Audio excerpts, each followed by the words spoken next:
Hey guys, this is KJ48 and welcome to my update video for 7 Days to Die Alpha 13. Alright, so we're going to be doing an update video here for Alpha 13. I'm going to try and make these update videos in the future. During Alpha 13, as info is coming out for Alpha 14, I want to start making these update videos to kind of bridge the gap a little bit between the updates. I won't be covering everything new in Alpha 13, as that would just take too long. I'm just going to be looking at some of the things I find interesting. There will be links in the description on where I find the info I'm talking to you about here, and you can find way more info on Alpha 13 there, so look in the description. One of the first things you're going to notice about Alpha 13 when you first start playing it is going to be the graphics. There's been all kinds of graphical updates and stuff. The zombies look great. Everything's being changed. They're updating the graphics every time they update this game, and I think it looks 100 times better. The other thing you're going to notice is the new UI, okay? The UI, looking at it, kind of reminds me a little bit of Rust. Not to say that's a good or bad thing. I mean, it's fully functional, and I have no problems with it. It's just an observation. Another thing you're going to notice about the UI is it is not showing the food or drink meter, okay? You just got your hit points and your stamina there, but no hunger or thirst. Well, apparently you can open the character screen at any point and get the exact info at any time. It's just not going to be on your UI. Apparently, as you get hungry and thirsty, you're going to have little things popping out telling you about it. At 75%, letting you know where you're at, 50%, and again at 20%.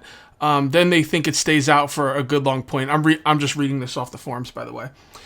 Each time you eat or drink, it pops out showing where you're at. To me, it's just clutter if you are full.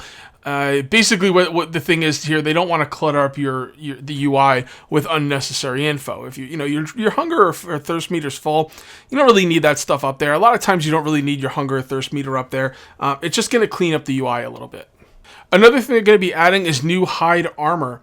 Here is a look at the first new hide armor, which will also feature in Alpha 13. It is warmer than leather.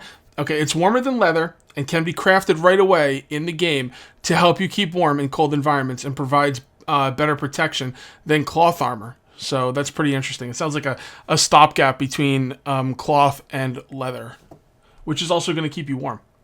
It's important that that's going to keep you warm because they are going to start introducing weather effects, being cold, being hot, kind of like it is in Ark and Rust. The way if you're getting too hot, you might have to go, take a swim somewhere, get in the shade, get out of the sun. And if you're too cold, and there is going to be snow, there's already snow biomes in the game. If you're too cold, you're going to need to bundle up, or the weather is going to it's going to have an effect on you. You might have to go warm up next to a fire or whatnot. And I'm really excited about these changes. They sound really cool. Now, here's a big one. The new skill system. Most items in the game will belong to a skill group, such as archery, construction, bladed weapons, blunt weapons, and so forth. Crafting and using these skills will give you XP. As you gain skill XP, you do more damage and can craft better items. So it sounds like they're completely revamping the skill system. Item crafting will no longer be tied to your level, but your skill. So just because you can craft a legendary quality bow doesn't mean you'll be able to make armor worth a damn. So specialization will now be a big thing in the game. Also, if you're level 60 and have never made a club before, you will start out with a skill level 1 with clubs, just like everyone else. Killing things gives you more experience than simply damaging an enemy, and felling a tree is worth more experience than chopping away at it. So basically, this is going to go towards, we're going to get into this a little bit later, but they've also changed the way you mine stuff in this game. But just suffice it to say, if you kill an enemy, you're going to get more experience than just hitting it. Kind of like that in Empyrean too. As you shoot an enemy in Empyrean, you get a little bit of experience per shot, and then you get a big chunk once you've killed the enemy. And it sounds like it's going to be the same thing in 7 Days to Die. It works really well in Empyrean, and I'm interested to see it here. So the one thing I'm kind of worried about here is specialization will now be a big thing in the game. Now, one of the things I hate about Ark is, I love Ark. It's a great game, and they've made strides to make this better. But I don't like the idea of specialization because it kind of leads to a multiplayer mindset where I'm thinking some developers want lots of people working together, where one person makes one thing really good, another person makes another thing really good, and you all work together. 7 Days to Die, I think, works best as a single player game. I play it mostly as a single player game. That may change in the future, but as of right now, that's the way it is. And specialization is has me a little bit worried, but it sounds like it's more like going to be like a Skyrim thing. As long as they don't put a cap on what you can learn, I've got no problem with it, and I can't wait to see what they're doing with the new skill system. They also will be adding chickens to the game. Chickens will drop meat and feathers. They said they wanted this more for multiplayer, as it's harder to get feathers.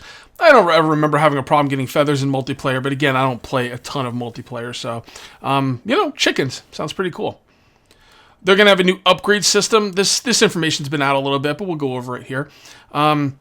You'll start by making wood blocks and can upgrade all the way to reinforced concrete, or just find a house and start upgrading it. So you could basically put down a wood block, upgrade it to wood, then you can upgrade it to cobblestone, then you can upgrade it, and so forth until you get to... let me rephrase that. I don't know if you can actually upgrade it to cobblestone. The Fun Pimps did a video, and while they were upgrading it, it skipped the cobblestone level, I believe.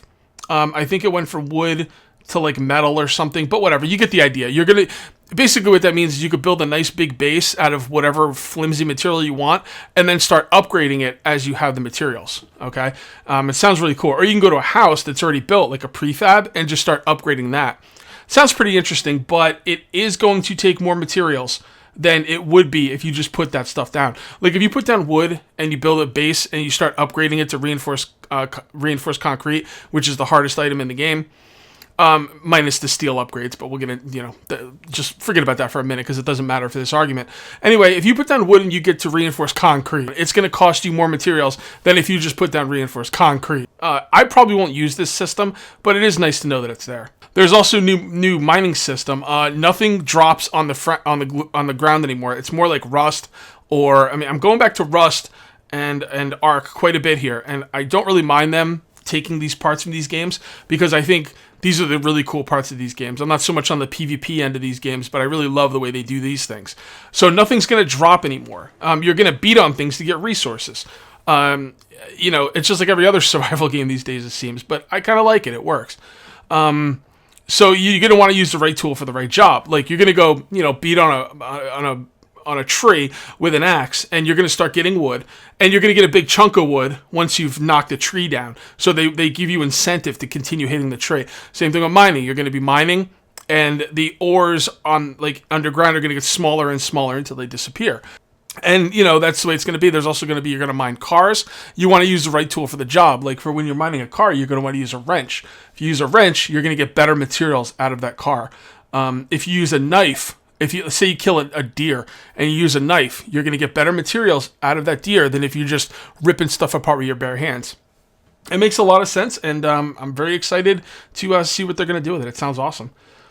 The last thing I have right here is zombie mutilation. You can chop and shoot body parts off of the zombies, including their heads. And this sounds really cool because, if you shoot their legs off, they fall on the ground and they start crawling at you. And that's one thing I thought would have been so cool, for the zombie mutilation stuff. I was like, oh man, you should be able to make crawlers. And sure enough, they made crawlers. I love it. I love it. All right, so that is going to be it for this edition, and I'm going to try and make this a thing once Alpha 13 comes out. As I find out information about Alpha 14 down the line, a couple months down the line, I'm going to start putting out these videos because we've been talking about Alpha 13 for 3 months now, at least, maybe 4, and we thought it was going to come out like a month ago, and it's been taking a long time. So I think doing these update videos would be a really cool way for me to, interact with the 7 Days to Die community in a way that's not just episode 80 of my single player Let's Play, which is what I'm doing now. At the end of these, I'm also going to do a Madmo quote. By the way, Madmo is Joel. He's like the head developer, I believe. I'm pretty sure he's the head developer. He's the main guy. And he has like a dev blog. I will link all the stuff in the description. Make sure you check out the description. There's a really cool thing on the forums called a dev tracker, and it just tracks every time Madmo makes a post. It's really, really cool. It's where I get most of this information. Anyway, I'm going to do a Madmo quote of the video, and his quote of the video here is, "Motion capture HD zombies are a huge game changer." So, yeah, I'm very excited for Alpha 13. I'm hearing it's going to be out this weekend, so fingers crossed, and that's going to be it for this video, and I'll see you guys later.